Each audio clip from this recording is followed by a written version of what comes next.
When you are at your lowest point in life, you have the option of getting into depression and feeling sorry for yourself, or you can do the following three things that you can only do right here at your lowest point. The choice, of course, is up to you. I'm just letting you know that there is another option aside from getting depressed and feeling sorry for yourself.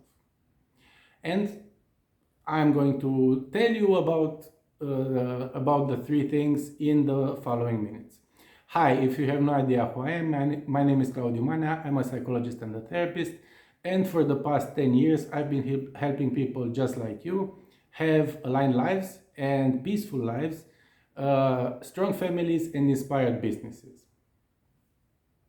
Now, when you are at your lowest point, um, well, at your lowest point up until now, because let's not forget, things can always get worse. But let's say that you are at your lowest point in your life up until now. Like I said, there is the option of going into a depression and feeling sorry for yourself. And unfortunately, a lot of people do that. And a lot of people never recover from that. They get stuck in this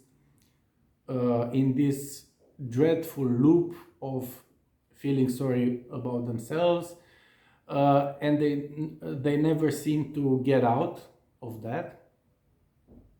But there is a second option. Like I said, there are three things that you can do that you can only do at your lowest point. The first one is that you need to write down the lessons that this moment teaches you. There's always a lesson to be learned. There is always something to gain in terms of wisdom, not in terms of monetary gain. There is always something about you to be understood when you are at your lowest. And I'm asking you to write these lessons down for two reasons. The first reason is that writing things down forces you to clarify things.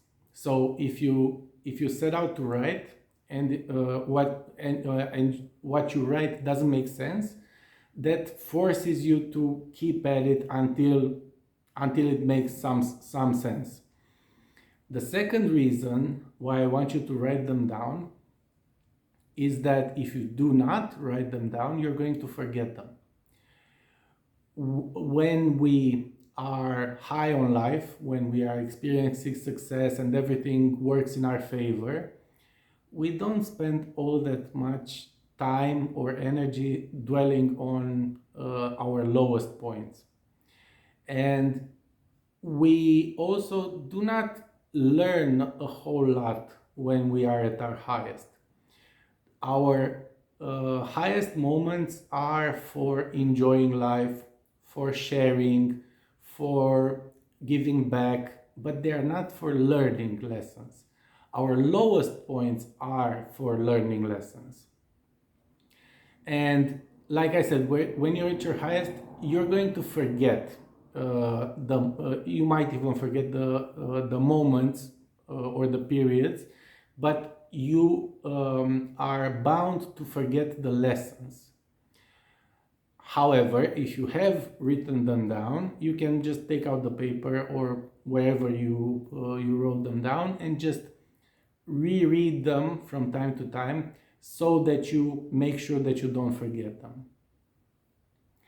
The second thing to do at your lowest is to learn abandonment and to learn or remind yourself that nothing is really yours. Now, we as people tend to say that we know that we come into this world with nothing and we leave this world with nothing. However, in during our lives, we tend to forget this idea, or at least we tend to not dwell on it all that much. However, this is wisdom that you can't really acquire any other way.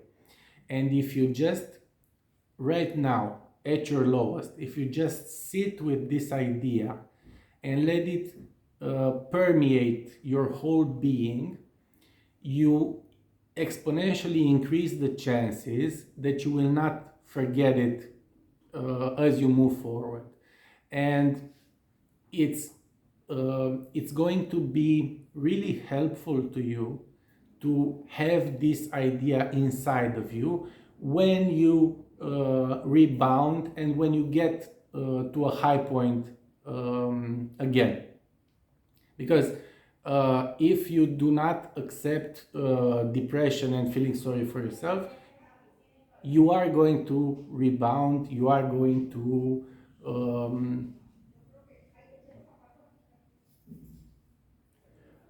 you are going to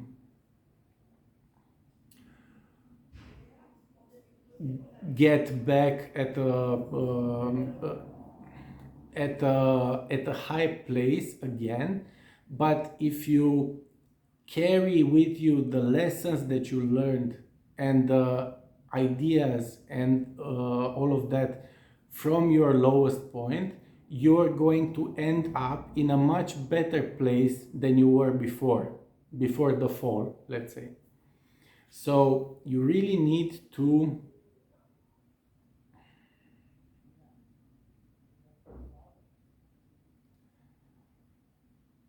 let these ideas inspire wisdom in you. Why having this idea be all over your being is that when people reach the top, or at least a high point in their lives, if they do not have something to contain them, they can actually get lost in their own success. It's something akin to the expression "he let success get to his head." This idea that you come in this world with nothing and you leave with nothing is going to keep your ego in check, and it's going to keep you humble enough for you to handle the success that you are eventually going to have. So it's a really useful let's say safety mechanism to have in order to really function appropriately at a higher level of your life.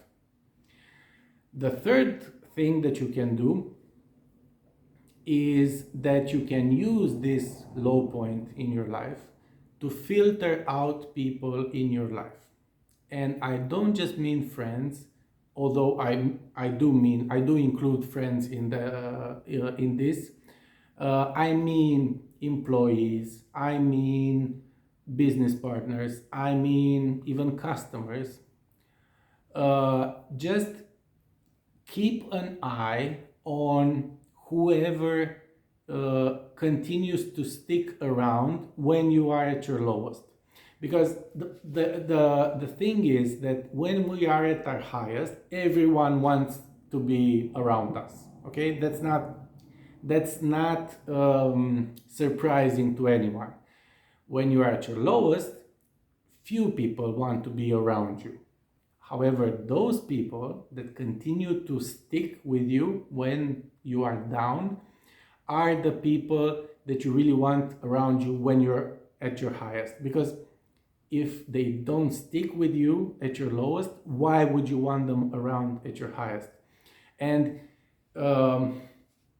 this moment might help you build up a list of maybe very few people, but at least a list of people that you know you can actually depend on.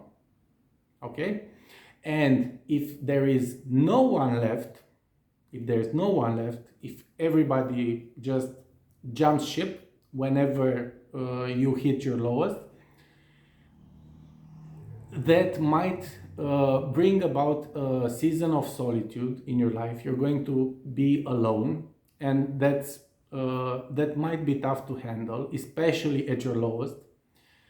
But just take comfort in the idea that if that happens, it means that your previous period in life was pretty much all a lie in terms of relationships, because all of those people have simply vanished as soon as trouble hit. So you might be alone, you might end up alone, but take comfort in the idea that those relationships weren't real anyway. They weren't valuable anyway. And now is your chance to build up better connections, better relationships. You have just made room for better people in your life. That's it.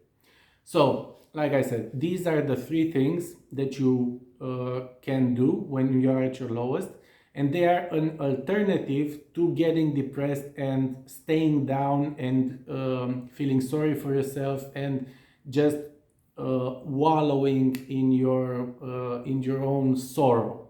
Okay, you of course have the option of doing that, but there is another option: doing these three things that I've told you. And like I said, these three things can only be done, can only be accomplished when you are at your lowest.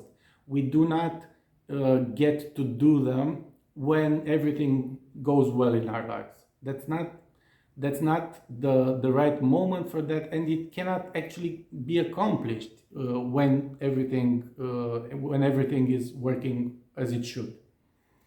So that's what I had for you today. If you've enjoyed it and you want to hear more from me, don't forget to hit subscribe and ring notification bell so you get notified whenever I post something new. Anyway, thank you for sticking with me up until the end and for making it up until now. And I hope you have a great day moving forward. Bye.